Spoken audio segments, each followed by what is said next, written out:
Halo Sobat YouTube, di mana kamu berada? Semoga diberikan kesehatan dan rezeki yang banyak. Kali ini Juragan Somai akan membawakan alur cerita yang berjudul Love to Family yang dirilis pada tahun 2017 lalu. Film ini menceritakan dua orang wanita yang bersaudara yang sudah ditinggalkan oleh kedua orang tuanya sejak kecil. Kehancuran kedua persaudaraan ini dihancurkan oleh adiknya karena adiknya mempunyai tubuh yang indah. Gimana kelanjutannya? Simak sampai habis. Sebelum lanjut ke alur cerita, jangan lupa like, komentar, dan subscribe biar Juragan Somai tetap semangat ke alur cerita berikutnya. Di awal film kita diperlihatkan sebuah pesta mewah yang meriah, yaitu acara pernikahan Soji dengan Yensi. Yensi di sini sebagai kakaknya dari Yunki. Yunki di sini mengucapkan hari kebahagiaan itu kepada kakaknya, namun tidak kepada Soji, dengan pelukan berbisik-bisik telinga yang kurang bahagia untuk Soji. Ternyata Yuki artis model terkenal di masa itu, dan ia memiliki ilmu hipotis. Segala urusan pekerjaannya dengan cara dihipotis. Sampai urusan percintaan dan kasih sayangnya ia lakukan semata-mata untuk meningkatkan jabatannya. Di keesokannya, Yungki yang duduk manja bermain ponsel bersama kakaknya. Dengan penasaran, Yensi ingin tahu aktivitas Yungki di ponselnya, namun ia tak memberitahu jawabannya karena aktivitas cintanya. Ketika itu datang suami Yensi, namun yang menyambut kedatangannya bukan istrinya, melainkan Yungki dengan sambutan manjanya. Mungkin Yensi hanya menganggap semata adiknya, namun Soji sudah mulai merasakan nafsunya saat kemanjaan Yungki di dekat Soji. Terlihat bola mata ke arah gunung aktif milik Yunki. Ketika waktu menjelang malam, ia berbincang-bincang sambil minum. Namun di sini Yuki agak sedikit bahagia melihat kakaknya memiliki suami, dan ia juga ingin memiliki pasangan hidupnya. Sampai-sampai Yuki tertidur di bahu kakaknya. Saat itu juga Soji mengantarkan Yuki ke kamarnya. Namun Soji terpesona yang kedua kalinya melihat tubuh indahnya milik Yuki. Rasa curiga pun terasakan oleh Yensi. Selang beberapa waktu, Yensi meminta jatah ke suaminya. Namun Soji agak sedikit menolak karena ia belum siap bercocok tanam. Berhubung Yensi nafsunya sudah naik, terpaksa Yensi yang bermain dengan baik. Namun setelah usai bercocok tanam, di sini terlihat Yensi yang sangat kecewa karena permainannya sangat sebentar dan tidak memuaskan hasrat istrinya. Scene berpindah di mana yang terlihat Yuki yang sedang ngobrol-ngobrol tentang masalah isi kado bersama kerabat sekantornya. Lalu ia didatangi oleh Yensi. Di situ juga ia mengobrol-ngobrol tentang masalah suaminya yang memberikan kepuasan semalam, yang bikin Yensi tidak puas. Walah, urusan privasi kok dibeberkan, emang tidak malu. Di situ juga Yensi meminta Yunki menyelidiki kasus. Berhubung Yunki mempunyai hipotensi, ya dengan cara itulah ia mendapatkan info-infonya tentang permasalahan ini. Setelah itu ia langsung mendatangi Soji dan memaksa Soji untuk ke ruangan tamu agar ia bisa dihipnotis. Di sisi lain, Yensi pun mencoba mengintip dari kejauhan. Dan pertanyaan Yuki semuanya dijawab dengan jujur. Di situ Yuki juga merasa heran karena jawabannya itu menunjukkan kepada Yuki. Ternyata Soji ini menyukai Yuki karena tubuhnya Yuki itu sangat indah di mata Soji. Saat itu juga Yuki kaget dengan jawabannya, sampai-sampai tiap waktu ia memikirkan sehingga membuat ia stres. 1 bulan berlalu, Yuki di sini memberanikan diri atas penasaran mengetes Soji berhubungan dengan ia.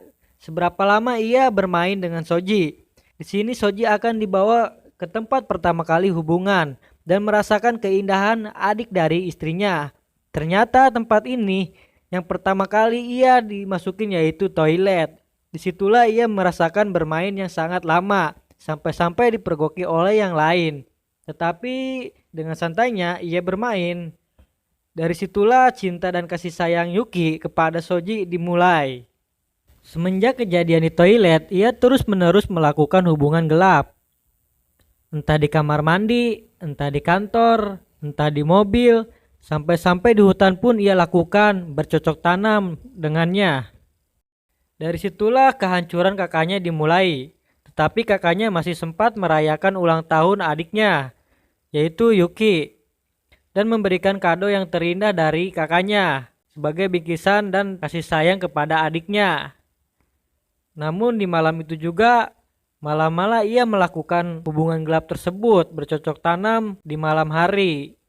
Dari situlah Yanxi merasakan kesepian dan tidak bahagia lagi. Yang ia rasakan hanyalah kecemasan dalam hatinya. Di keesokannya, Yanxi pun memutuskan untuk meninggalkan rumahnya yang penuh dengan kebahagiaan, namun kebahagiaan itu sekejap hancur oleh adiknya. Saat Yuki terbangun hanyalah ada kado yang ia sentuh dan catatan kepergian kakaknya. Saat dibuka kado itu, Yuki merasakan hidup kakaknya hancur olehnya dan ia hanya bisa mengenang masa kecilnya bersama kakaknya dan menyesali atas tingkah lakunya terhadap kakaknya sendiri.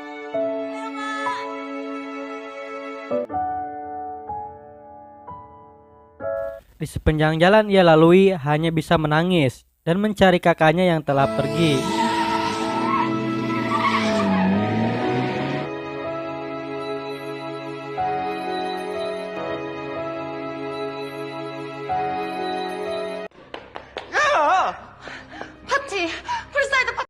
Setelah itu ia berjumpa kembali bersama kakaknya.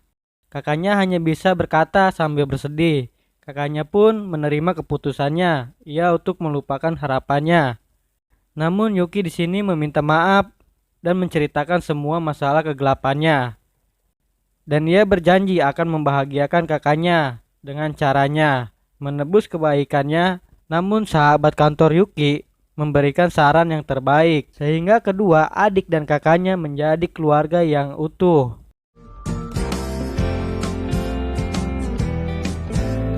Dari kisah itulah memulai hidup yang baru. Tetapi di sini Yungki merencanakan suatu agar Yanxi bercocok tanam sangat lama dengan suaminya. Karena ada pesta topeng di malam minggu, ia pun merias Yanxi menjadi wanita yang diharapkan suaminya.